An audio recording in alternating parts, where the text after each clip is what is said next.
Hey everyone, this is Devon and I'm here with another video.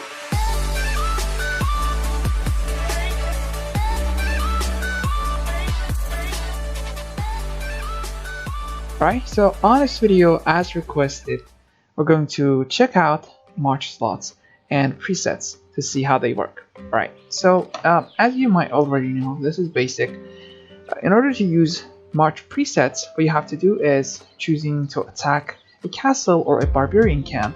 And as you will see top left, there are 3 presets and they will be available as you level up. Right, to set them, you first have to choose one. Select the number of troops that you desire and then tap save. Okay, the next time that you want to attack,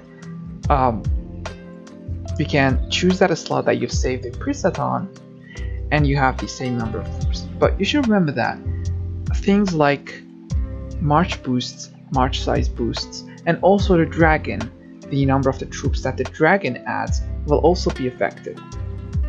Alright, so the next thing that we're going to talk about here is that what should we be sending in our marches? Okay, so as we have talked about this in one of our earliest videos, you should send only and only one troop type, the type that is your strength. For example, if you're good with infantry, if you have good stats with infantry, you should only send infantry troops. If you're good with cavalry, you should only send cavalries and also the appropriate dragon, which you can also check the respective video by tapping top right corner. Alright, the reason being, if you send from other troop types, okay, they're going to face the casualties no matter what because, well, they will die because of their low stats. Alright, so right here, since we're good with infantry mostly, we're going to use infantry troops to take down some barbarian camps and decide the number of each troop type that we're going to send. Okay, so for example, if you should be using more, say, attacking troops, which are T7, T5, T3, T1, or more defensive troops, which would be the even numbers, even tiers actually, T8, T6, T4, T2. Okay, so in order to find that out, what you have to do is trying to attack the same barbarian camp type a few times with different setups to find out which one works out the best for you, just like the way I did here. So I attacked a few level 27 barbarian camps with different troop setups to see which one is going to be the most appropriate. But I should also add that this differs depending on the troops that are inside the castle or the barbarian camp. Okay, so you just have to keep trying to find that out. This is kind of an experimental knowledge, but let's see what we have here. Okay, so what I did was I once attacked with 50% T8s, 50% T7s, 60% T7s, and the rest T8, 70% T7s, 80% T7s, and entirely T7 and entirely T8 marches. Okay, so these 6 conditions are going to show us what exactly happens when we attack with different setups. Also remember that, as a general rule, if you send more attacking troops, okay, you're going to kill more but also lose more troops. If you send more defensive troops, you're going to lose much less troops but also end up killing less troops. Okay, this is a general rule as we had stated before. Okay, so let's check them out one by one. The first report, I attacked with 50% defensive troops, which would be T8s, 50% attacking troops, which would be our T7s. As you can see, T8s face the casualties and a little bit of T7s, but mostly T8s. Okay, and we lost 19k troops out of our 97k troops, and we killed most of the troops inside the barbarian camp.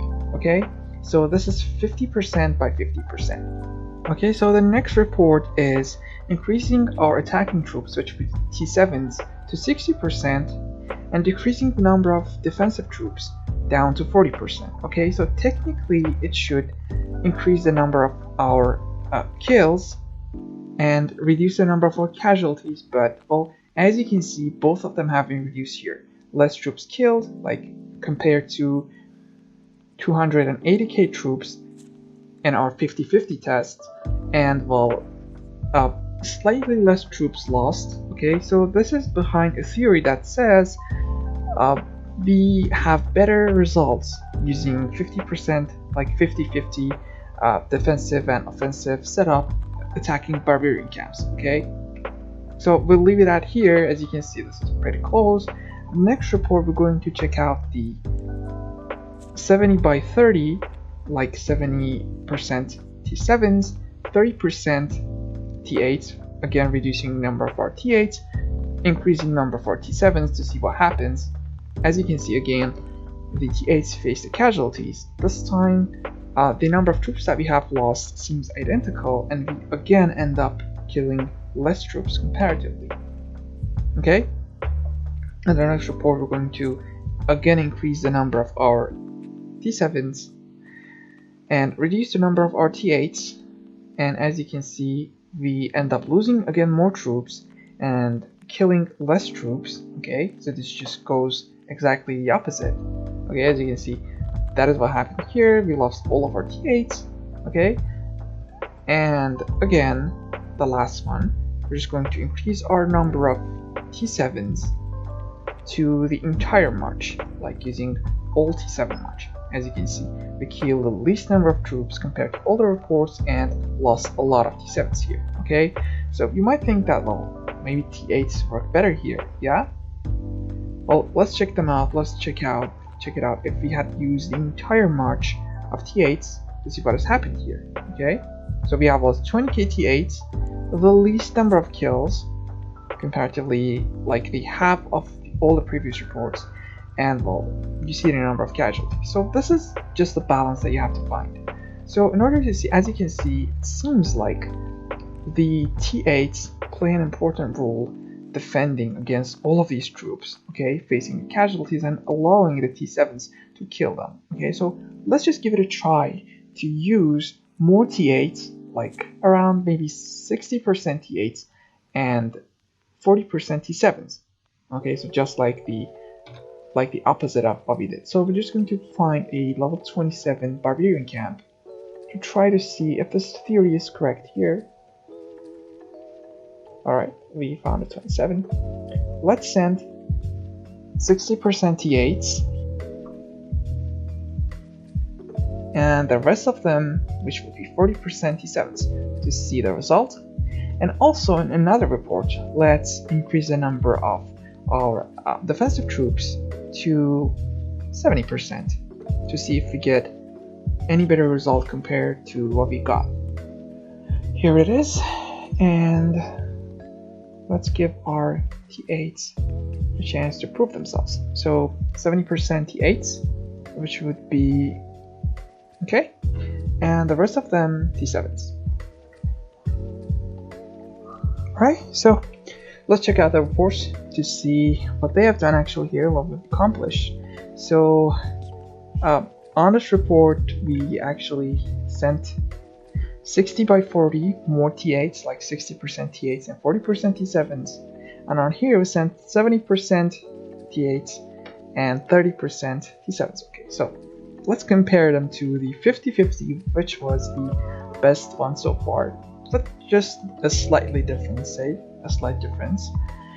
Okay, so we have 19k lost troops against 280k killed troops. Okay, 90k, 280k. So we have again slightly more lost troops and 271k. Okay, as you can see, we lost slightly more troops and killed, well, less troops, like 10k, 9 to 10k less troops in our 60 to 40 tests, like 60% T8 test, and the 70% T8 test, as you can see, we lost again slightly more troops and, well, killed, let's see, yeah, killed less troops compared to 50-50, but more troops compared to 60-40, like when we have 60% T8 and 40% T7. Okay, so this is crazy and kind of weird. As you can see, this is kind of the experimental knowledge that you have to discover by attacking several barbarian camps, for example, or castles, but it is usually recommended to use one of these setups, like you go 70 to 30 more T7s because you need to kill troops, and the T8s are going to T8s or T6s, for example, they're going to defend against the troops that are inside the castle. Or you could use 60 by 40. Yeah, so that is from that one. I just showed you the way that you can discover how the troops work. You should also check out the troops on the other side, or like inside the barbarian camp. As you can see, barbarian camps usually have a variety of troops from T1 to T6, T7, and well, yeah, that definitely affects the battle result. So yeah, that's from that one. I hope you could get the gist of what I was going to say in this video. I hope it's been helpful. Again, if you have any more requests for the videos, feel free to comment if you have any questions. And well, that's it from that one, and I'll see you in the next video.